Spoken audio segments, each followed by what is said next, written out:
Après une entrée réussie face à la Suisse, l'équipe de France de rugby fauteuil rencontrait le Danemark pour son deuxième match. Face aux Danois, sérieux candidats au titre, les Bleus faisaient face à leur premier gros test de la compétition. Dès le début du match, Jonathan Hiverna assure le scoring.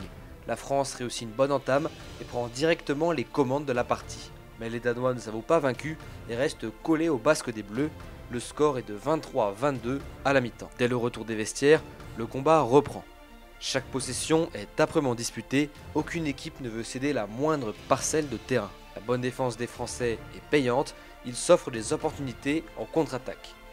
Peu à peu, la France prend un petit matelas d'avance de 4 points, la halle Carpentier est en folie derrière les Bleus. Pas question de laisser le Danemark revenir dans la partie, porté par son public, la France garde le contrôle du match jusqu'au bout. Victoire 50-46, un succès primordial pour garantir la tête du groupe A. Un soulagement pour l'équipe de France et pour Sébastien Verdun. Ouais, c'était vraiment un match important. On savait que ça serait difficile parce que le Danemark il joue bien, il joue physique comme nous. À chaque fois c'est serré, c'est nos meilleurs ennemis. À chaque fois ça se joue à peu. Au jeu on les bat. Là on les bat. En 2019 ils nous battent eux. C'est toujours serré. Donc, et puis en plus voilà, c'est la première place du groupe qui se jouait. Clairement, donc ça fait du bien de l'avoir passé et d'avoir gagné.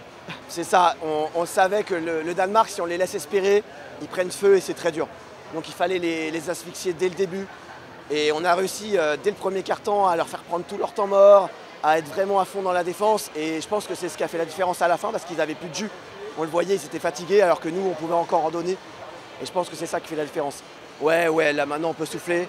Alors la Russie, il ne faut pas les sous-estimer, ils ont quand même bien embêté les Suisses au match d'avant là. Il faut sous-estimer personne, mais on sait qu'on aura quand même normalement un peu plus de marge. Ah bah complètement, jouer à la maison, c'est la première fois qu'on fait une grosse compétition comme ça à la maison. Moi c'est la première fois que je fais vraiment une compétition à la maison aussi, la famille qui vient nous voir, les amis, les enfants, là c'est top de jouer devant eux, de gagner en plus devant eux, il y a vraiment un public incroyable.